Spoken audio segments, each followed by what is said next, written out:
When Sentinels had their backs against the wall against GEN.G, Coach Kaplan gave an incredible speech which helped completely turn around the series. Prior to this speech, Sentinels were down 2 maps to 1 and barely won their only map on bind in overtime. But after this speech, Sentinels dominated the final 2 maps of the tournament and became major champions for the first time since 2021.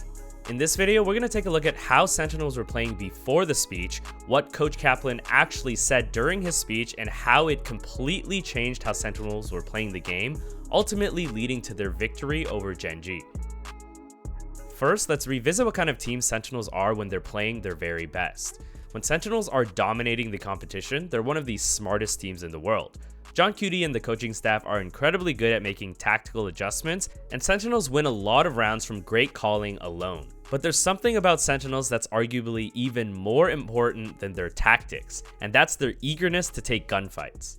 This is a huge part of their team identity and a good use of their mechanical prowess on players like Zekken and TenZ, but they're not the only 2 people who like challenging enemies. You'll often see both G.E.N.G and Zelsis, who are the team's primary callers, also look for fights aggressively, and they're both very stubborn in giving up free space. Sassy is the least aggressive of the squad, but he ties everything together, and now you've got a smart team who are never scared to shoot you back, which is the ultimate combination in Valorant. But as you'd imagine, it's hard for any team to balance these slower, methodical rounds with the more aggressive ones, and when the nerves of their first grand final since 2021 kicks in, you might start to have a problem. I get yeah, we're the smarter team, let's slow play, but nothing's happening. You guys aren't making anything happen. That was just a tidbit from Kaplan's speech that we'll come back to later on, but it gives us a good starting point for what kind of problems Sentinels were having during the first half of the series. Throughout the first 3 matches of the grand final, Sentinels lost their aggressive fire and got too caught up in trying to outsmart GEN.G. GEN.G are probably one of the worst teams to be overthinking against, because they will fight you no matter what, and if you aren't ready to shoot your gun at all moments in the match, you're gonna have a bad time against them. This was the most noticeable for Sentinels on their attack sides, where they're supposed to be the ones dictating the tempo. But in many cases throughout these first couple maps, it seemed as though GEN.G were the ones dictating the pace. Breeze, for example, is definitely a map where you can get caught up with trying to out-lurk your opponents and out-position them, rather than to just fight them straight up.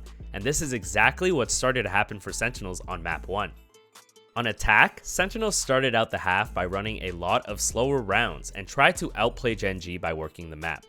Now don't get me wrong, this makes perfect sense from a tactical point of view. Breeze is a massive map. GEN.G's comp has no Sentinel, and on top of that, GEN.G have a Yoru, who will always have presence on both sides at the beginning of rounds because of his TP. We actually saw early success with this slower playstyle on the pistol round, where Sentinels fake pressure towards B, which gives Zekken a huge timing to lurk through halls and secure the round.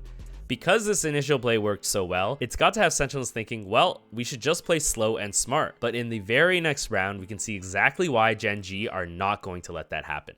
On their anti-eco, Sentinels start the round out very slowly by taking A main control while simultaneously holding for pushes on the other side of the map. Eventually, G.E.N.G moves his lurk from elbow into mid, and keep in mind the time is starting to tick down a lot. Now we're going to see GEN.G dictate the pace of this round, and as soon as they identify that G.E.N.G is mid alone, they force the fight onto him and get the opening kill. Sentinels are forced to go out A, but GEN.G have already stacked there and are ready for them.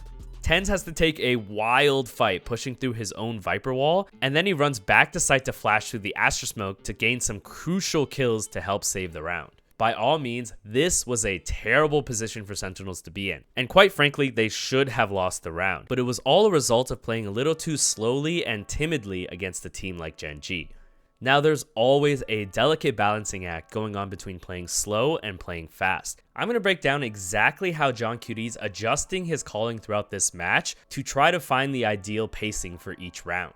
Sentinels knew that they should have been burned by that tempo last round, and in the next round he tries to adjust this accordingly. They still start with default control in both B main and A main, but immediately move into an A split. Now they're doing something much sooner into the round as opposed to last time, where they ran the clock down under 1 minute before they were forced to react. Unfortunately, their timings are a bit off as the A main players are stalled by Astra utility, and this gives Gen.G the chance to focus on all the players mid and kill them. In my opinion, this was actually very well executed and simply needed some adjustments for it to work. Sentinels did enough on the map at the start of the round, and you can see Yoru committing his TP onto B right before Sentinels ripped their execute onto A. Their timings were pretty good, but they were just not set up to deal with the Astra utility, which cut off their A main players. Sentinels also had no halls control this round to punish the stairs player, nor did they have Jet in A main to go through the Astra utility, so either of those adjustments could have made this mid split work. But because that round seemed to turn out so badly for Sentinels, it's reasonable for John.QD to want to go back to what actually did work. And that was the slow default with the Jet Lurk and Halls that we saw on Pistol. Now in the next round, they're running another Jet Lurk up Halls, but this is probably the exact type of playstyle that Kaplan started to get frustrated at, because it continues to shy away from the mentality to challenge Gen.G head on. If you saw my last video, you already know that Gen.G are way ahead of this play and catch Zekken completely unprepared with another push. When you start to get picked apart on defaults like this, you're gonna lose some confidence as a team because you never get a fair chance in shooting them back. And unfortunately, this kept happening for Sentinels over and over throughout this map. Well, miraculously, Sentinels end up winning this round, and it doesn't help their confirmation bias because Sentinels kept running these slow defaults and kept getting punished throughout this entire map. In the very next round, Gen.G are on an eco, and Sentinels are just running down the clock again. It's honestly pretty common to overthink these anti-ecos, but this was definitely another case of that. Instead of grouping sooner rather than later, they run down the clock to nearly 40 seconds remaining, and when they finally find their opening in mid, Sentinels are still in awkward positions spread across the map. This kill implies that they should do an A split, but Sassy feels like he's got a lurk onto B. Unfortunately for him, Munchkin walk pushed into B main earlier, and this gives him a free kill onto Sassy. Now Sentinels are forced to hit A again with time ticking down so low. This time pressure forces attackers to make a lot of mistakes, and Gen.G have opportunities now to punish Sentinels who have to clear so much towards A. Gen.G are able to close out this Thrifty by fighting in A main, and in hindsight, losing this Thrifty was the biggest mistake of the game because Sentinels did not win another round. Unfortunately, this wasn't actually the end of these disjointed lurk attempts that cost Sentinels, because in the final round of the map, we see another attempt to lurk up Halls from John.QD. Lakia makes a sick play to camp this corner the entire round, and this catches John.QD on a timing again, not ready for a real gunfight. The worst thing about this lurk though, is that the rest of Sentinels aren't really drawing any pressure at all. Just look at what they're doing when John.QD decides to start making noise. The rest of his team could be going out onto site, for example, but everyone is holding passively and making no noise at all, which gives Gen.G a good chance to again make the first play and set the pace of the round. Sentinels are again forced to take site reactively off of this failed lurk, and this became the story of how the first map went down and a good starting point for the motivation behind Kaplan's speech. These long defaults were not giving them any advantages against Gen.G, and more often than not put them out of position to get killed without real chances to shoot back. But Kaplan's speech was after the third map on Ascent, so let's take a look at how the problem persisted on that map as well. Remember that we're mainly talking about their attack side, because while there were other issues going on defense, they were at least competitive during that half. But shortly after sides swapped on Ascent, Sentinels started slowly falling into the same hole that they did on Breeze. I think the first round of the half actually went great. Sentinels started out with fake pressure towards mid using a Silver Dart and a Cat Smoke. They also sent a KO knife into A main and now have created map-wide pressure on their default. Then they have all 5 players immediately move back towards B main. Once they wait out the Sova Dart, Gen.G are completely unaware that 5 players are towards B, and Sentinels have a great timing to hit site while Sova is alone. This time they aren't waiting around too long and immediately take action off of presence elsewhere. This results in a very winnable 3v3 post-plant situation that Sentinels are just not able to close out. This round looked very similar to the other round on Breeze that we looked at, where Sentinels started out in a default, threatened some map-wide control, but immediately worked into the A-split shortly afterward. Unfortunately, they also lost that round on Breeze, which started to make them play slower and slower, and that's exactly the same thing that happened on Ascent. This next round is just an eco for Sentinels, but I want to point out one small thing that actually implies a lot. They start this round by threatening a fast B execute. Gen.G's KO knife scans everyone, but you can still see Zekken peeking all alone while his team decides against fighting. This is a super bad sign that Sentinels are not on the same page, and whether or not this is a good or bad peek, it doesn't really matter. You can still tell Zekken is eager to challenge Gen.G, while the rest of Sentinels feel inclined not to. Again, this is just an eco round, but you still want to be making a play together if possible, and after a death like that, there's basically no hope left to win this thrifty. But we'll see the same thing in the next round, where Sentinels are running a slower 1-3-1 default. While Sentinels are taking their time creeping up mid to take control, it's actually Gen.G again who are the first ones to make a move and punish John Cutie alone towards B. This is exactly what we saw happen multiple times on Breeze. Well, now Sentinels are reactively executing A again because they've lost complete control of B, and Gen.G are way ahead of this plan as they've already heavily rotated towards A after the pick. Sentinels lost this round the exact same way they lost numerous rounds on Breeze, which involved a slow default that got their weak side punished. The first signs of life for Sentinels happened in round 17, where Gen.G set up a 3-man push through mid.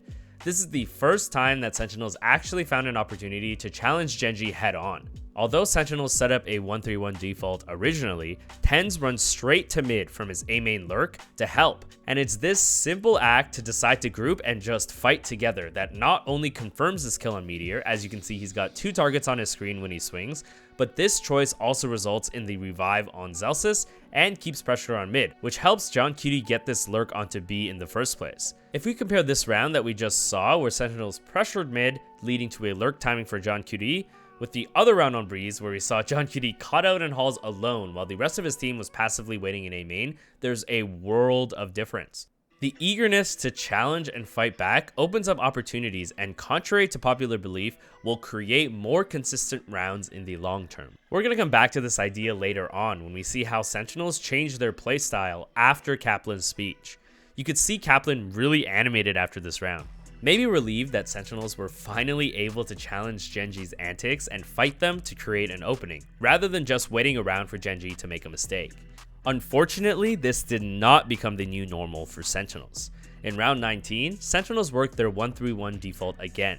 They slow play into mid and make a play to take control of Cat, but after that, they pretty much hold the line for the next 30 seconds, not really taking any peeks or challenging angles. Watch how everyone is just holding for a push again until John Cutie, as the lurker, is the first one to take contact in mid and gets killed. Seem familiar? Now this death forces Sentinels to hit the other side of the map again, and Gen.G can easily read this, knowing that John Cutie is usually their lurker towards B. And another consequence of not taking enough real peeks is that defenders will still have important utility like this KO molly, which completely denies the push through Cat. At this point, it might seem obvious that Sentinels really need to be looking for some riskier peeks throughout their default, but it's also important to point out that Gen.G are doing a really good job at mixing up their rounds. Gen.G is one of the most aggressive teams out the gate, only second to Paper Rex, and are always hunting for kills and fights to win their rounds. Sentinels have been punished by fast, aggressive pushes in previous maps, but also by late round pushes. We just saw so many walk pushes on Breeze, which caused Sentinels to get picked off so many times. Gen.G has been taking these timings to push all series so far.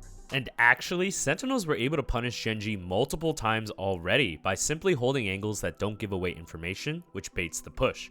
In this clip on Bind, Sentinels took long B control but felt it was not a good idea to continue to hit site. All they do is run the sky heal and wait in long, not peeking deep into the angle. After time ticks down a bit, Gen.G are hungry for information and start to do their patented walk push, but walk right into Sentinels' crosshairs again and lose the round because of it. But Gen.G just happened to be super disciplined when it mattered. This just made it look like Sentinels were doing absolutely nothing when they were explicitly trying to counter Gen.G's playstyle. The same type of thing happens again on round 20, where Sentinels don't do anything for the first 20 seconds of the round and just hold, which is arguably the most important part of a default because you lose your chance to instantly fight for space. Then finally, they work into their 1-3-1, but time is already low and they don't have much left before they have to work into an execute. Now there are less than 30 seconds to hit a site. Sentinels use Zekken to fake A, but I really don't like these sacrificial fake plays because again, Zekken doesn't really get a fair chance to fight. Time pressure starts to sink in again for Sentinels, and Gen.G can confidently commit to sites. They even preemptively drop this defensive Killjoy ult, which causes Sentinels to scramble out onto B. Since they can't afford to take their time during this execute, Texture finds a bunch of kills with their backs turned to get to map point. Now Sentinels take a timeout before the last round, which is perfect foreshadowing for the speech to come after this game. What's really cool is we can actually see Sentinels make perfect adjustments to their playstyle on this last round, probably because of instructions from Kaplan. This round, Sentinels start in the mid default, but instead of waiting an entire minute before hitting a site, they immediately work into a B split, and this is again the timing that is the most consistent. This is one of the first rounds in a while that Sentinels are getting some real back and forth opportunities. Unfortunately, the bomb is ultimately dropped in market and they aren't able to win this round, but at least they ended on a round that showed some promise. Their adjustments just came a little too late for Ascent, and now you know exactly why Kaplan was so frustrated at their gameplay throughout the first 3 maps. I get yeah, we're the smarter team, let's slow play, but nothing's happening. You guys aren't making anything happen. You're not making any plays, you're not looking for anything in these rounds until there's no time left. And when we're splitting, we're half of us are running in and the other half aren't. I'm sorry, I'm angry because I just don't feel like I'm watching you guys up there. I don't know how you feel, I want to know how you feel, but I feel like we're playing total Stop that shit. Go in there and be a confident team that disrespects them, that calls them every round, win or lose, that swing them, and if you swing and it's a dumb swing and you die, I don't care anymore. We don't look confident, and we don't sound confident, and it's a goddamn shame. And if you guys fix it right now, we're gonna win. We're gonna win 3-2, and we're gonna go, oh, another lesson learned, but hey, thank God we learned it in the middle of the series. Woo, trophy! Skins, performance bonuses, I love you guys, and I just don't see it right now. I don't see the confidence, and I don't see the hunger that I believe the other team has right now. And that you can move the pace of a game around strategically, but you need to want to them, to feel like you're gonna them, to look for opportunities to do it. I just am not seeing it. I believe in you guys. Yeah. We need to our whole team likes to fight. We need to stop letting them, we're playing our attack like defense, and then we're playing our defense not like defense, we're just allowing them to come into us on both sides. We need to go into them. We need to show them that we want it more than them. We need to do everything that Cap just said and peek. And don't be scared. I want to flash here. I want to do this. Let's just do that. Let's do it. That was an awesome speech, and we know it worked because Sentinels completely transformed their attack side playstyle and adjusted their priorities in the next map on Split. In the first round of attack, Sentinels send all 5 players up ramp. Historically, we've seen how Sentinels like running variations of ramp control as their main attack strategy on Split. So Sentinels are continuing to run tactics that they're comfortable with, but with a completely different mindset this game. Compared to last game, we can see that Sentinels are immediately challenging ramp, and it turns into an all-out brawl. They're very aggressive to make sure that Gen.G know that they need to be scared of ramp pressure this game. This entire round is essentially decided through multiple fights on ramp and heaven, and just came down to whoever hit their shots. Even though Gen.G technically won this round, mind you with a total of 22 HP remaining, Sentinels were still able to accomplish their goal. If you end up losing a round, you still want that to contribute to the greater game. And you always want to make sure that when you're losing to these close gunfights, rather than these rounds where you're just getting shot in the back or killed with no chance to fight back. On their gun round, Sentinels used that earlier ramp pressure to run a variation of one of their best strats on Split, which is to simultaneously take mid and ramp control to crunch vents and A heaven. We've seen them run this play fast, but this time around they're running it slowly, with 3 players working up A main and 2 players working up mid. They slowly work up A main with Cypher utility, which makes Gen.G think that it could be a solo lurker, and this gives Sentinels a chance to punish the peaks. Gen.G are clearly familiar with this type of setup. As you can see, Charon attempts a play to timing push the mail smoke, but Zelsis purposely hangs back to watch for this exact type of play and gets the kill. These events open up A and secure a solid round against Gen.G's bonus.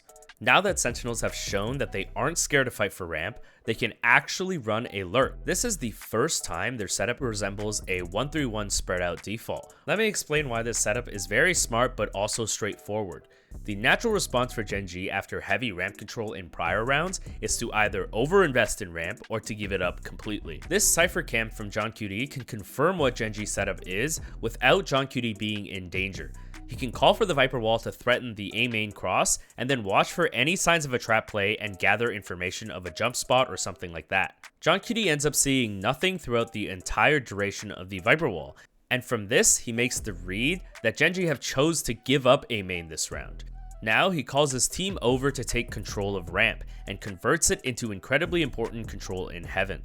Gen.G's Opera was playing towards screens, but can no longer play this elbow angle and look for shots into A main, because Sentinels have full control of heaven. This forces him to back off deep elbow, which is just about one of the worst spots for an Opera to be in. He gets pushed from both sides and the round is over. Another amazing round from Sentinels where they're able to win by outsmarting Gen.G in a slower default. But remember that this entire round only worked because of the aggression from the earlier rounds, and that's not the end of it.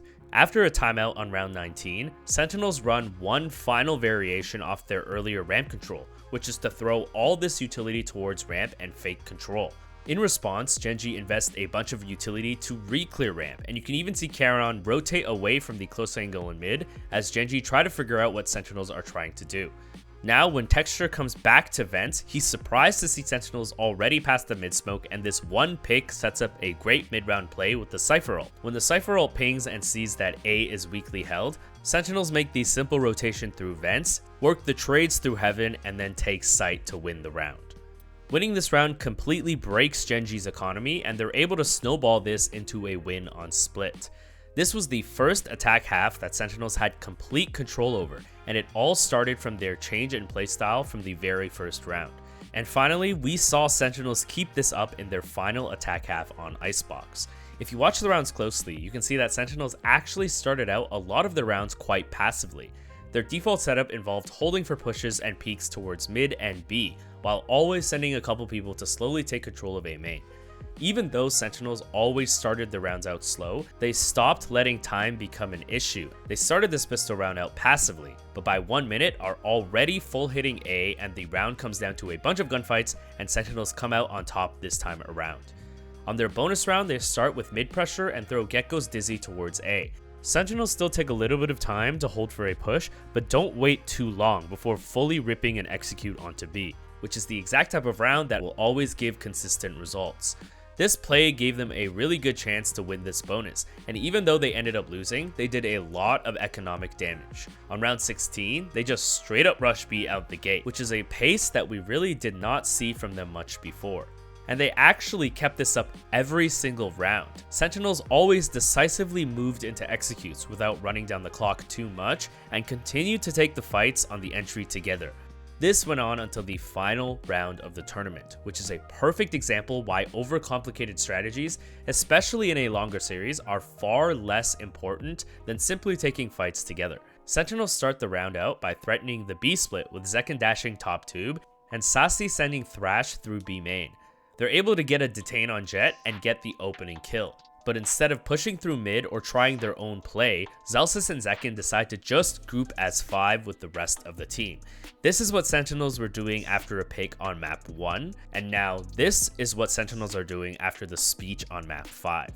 Lakia peeks into all 5 players that belong and has way too many targets to get anything done.